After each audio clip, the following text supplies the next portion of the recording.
welcome to All Things Sweet and Neat, a channel about baking and a love for all things sweet. So guess what? Today is Friday, and it's a special edition today for All Things Sweet and Neat. I'm actually on annual leave today, so I decided that I want to sort of look at my skills and try cupcakes today. And so we're going to be doing a salted caramel filled cupcake. And so for most of you all who have been watching my channel, I did a recipe a few weeks ago, which was a strawberry mascarpone cake with strawberry filling. I'm actually going to be using the same exact recipe for the batter. And so right now what you see in my mixing bowl is 3 eggs, 2 cups of sugar, and a half a cup of oil, and 1 tablespoon of vanilla. So we're gonna get started on that. I hope you guys are having a great day, as am I. I decided that today I would just try a little something different.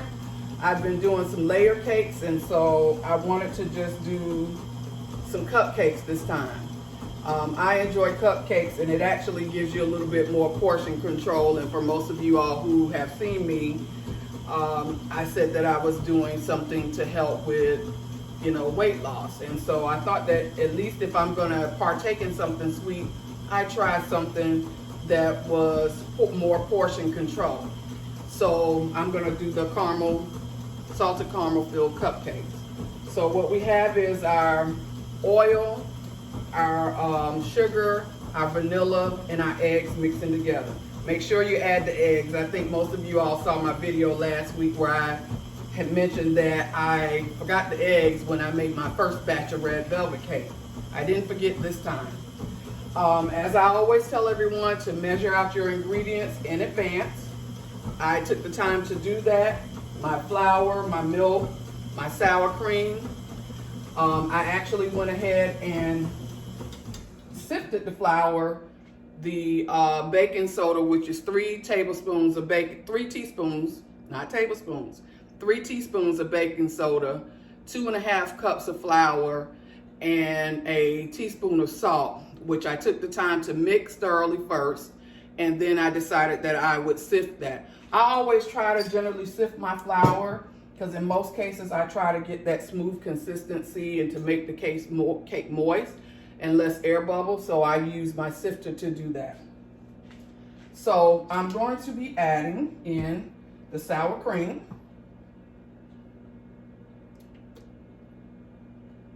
This is a half a cup of sour cream. The recipe that I'm using called for half the fat, but I just figure I'm going to use full fat. Now, I'm not going to be trying any special or secret ingredients this time. I'm actually going to go pretty much by the recipe, but I did want to use full fat cream, sour cream. So I have a half a cup of sour cream, and I'm going to mix that in as well.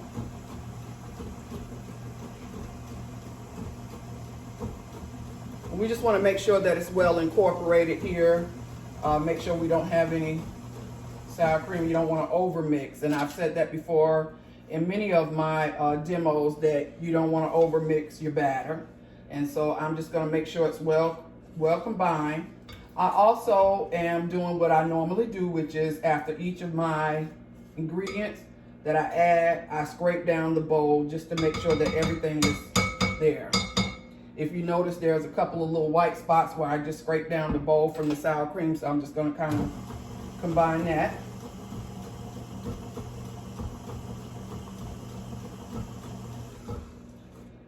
And I figured I'd just take some time off today just to try to learn my trade, which I'm becoming a full-fledged baker. And for those of you who are interested in becoming full-fledged bakers, it just takes a little bit of practice.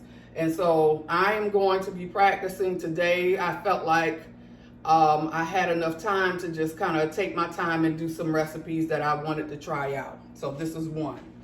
So what you want to do is add your flour in 1/3. So 1/3 of your flour mixture. You want to mix that up. Oops. See that? Always make sure you have your mixer on, because I got a little bit of a mess here. Flyaways. This mixer gives you a lot of flyaways. So you want to make sure that you're doing what you should do and protect your bowl. I have all this flour on the top of my mixer. Okay, that's combining well. I'm going to use, I have a cup of milk that's at room temperature. I always have my ingredients at room temperature, so I'm going to add half of my milk into this mixture now. And then you just want to go back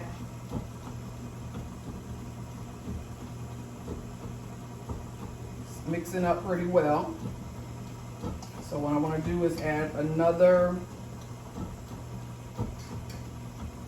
few scoops of my flour mixture. And then the dry is the last portion that you want to add. So my next will be combining again the rest of the milk. But before I do that, what am I going to do? Scrape down my bowl just to make sure all my flour is incorporated with this mixture.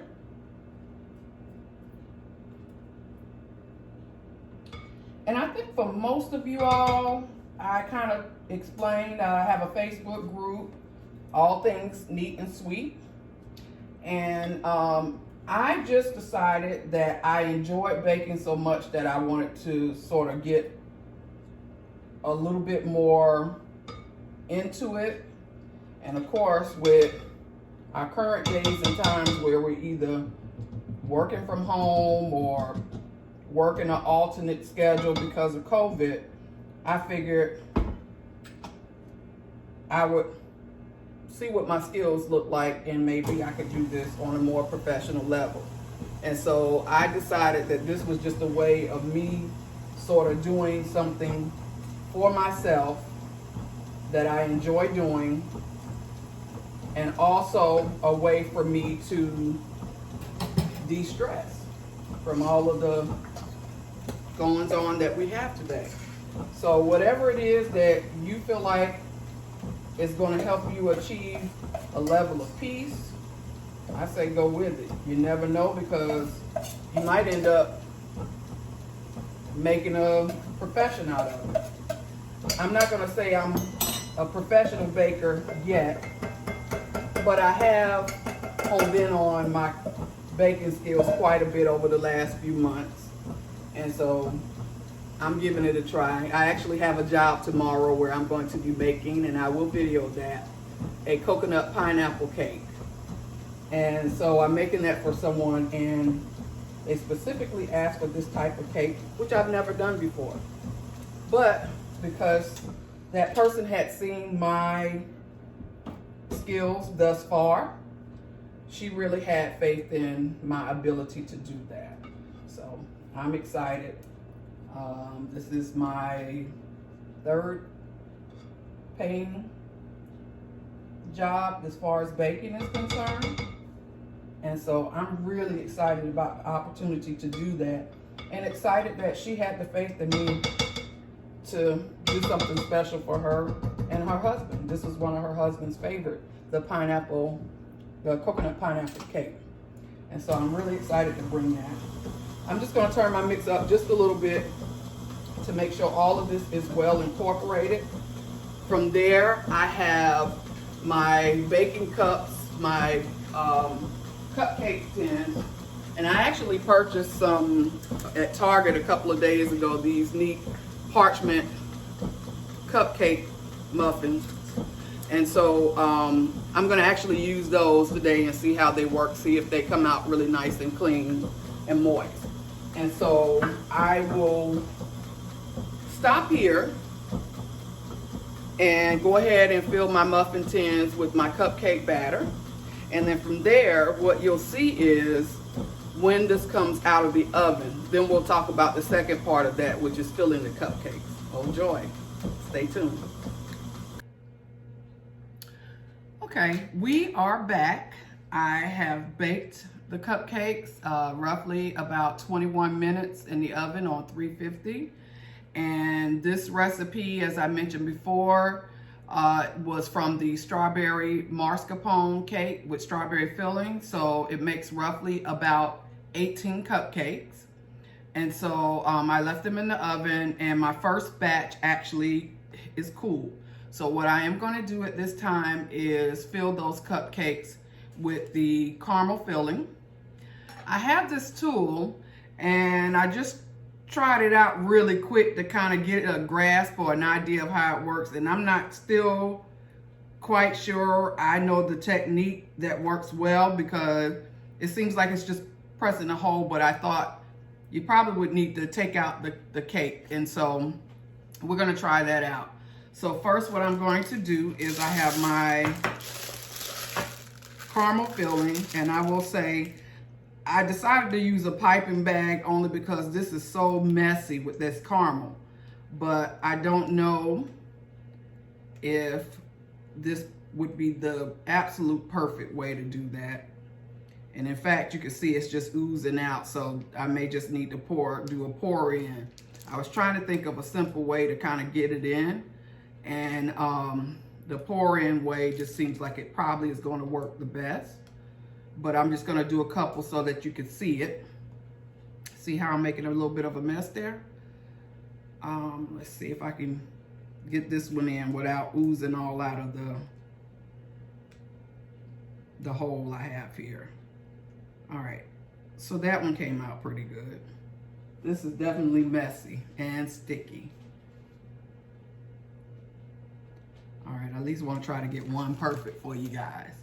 Okay, so I have my bowl here of caramel buttercream frosting, which is 4 cups of confectioner sugar, a 1/3 cup of caramel filling, and 2 to 4 teaspoons of heavy whipping cream, and a pinch of salt, and a teaspoon of vanilla. I just use the Smucker's salted caramel filling that you would put on ice cream. You could use whatever kind. They make a lot of different types. This is what it looks like. This one I just thought, and I kind of tasted it, it's got that really kind of salty, caramely flavor. So I think this is the one I may go with from now on when making these cupcakes. I have my piping bag all ready to go. And this is a 2D nozzle because I am going to be creating some rosettes on the top of my cupcake. So what I'm going to do is fold this down some. And let me move that out the way and bring some stuff a little closer. And I also meant to tell you that you also have to use a cup of softened butter to make your buttercream. So that's what we're going to be doing now. So we're just going to add this to the piping bag. My 2D nozzle doesn't fit any of my couplers. I wish it would, because it would keep it in place. But because I do not have the coupler for this size, I'm actually I cut the bag, as I mentioned before, about 1/4 way of the nozzle. And so we're gonna just try it out, see how it goes from here. So what I wanna do is take my piping bag, give it a twist, and I'm gonna go down on this to kind of make sure that my frosting is not gonna be squirting all over the place. Make sure I twist this really good. And I am going to be trying this technique that I learned, which is sort of a C. And you just take it around. And we have our rolls. Let's do another one. I'm gonna go with my frosting starting in the middle and then sort of take it around. This one I kind of went a little off. Let's try this one. And I think part of it is I move my hand instead of continuing to just pipe. That one looks pretty. So, caramel filled vanilla cupcakes with caramel buttercream frosting. I hope you have enjoyed this tutorial. I'm going to finish up this batch and then I am going to show you the final results. Thank you for watching. If you like my channel, please like, subscribe, comment, and share. And I hope you have a wonderful day.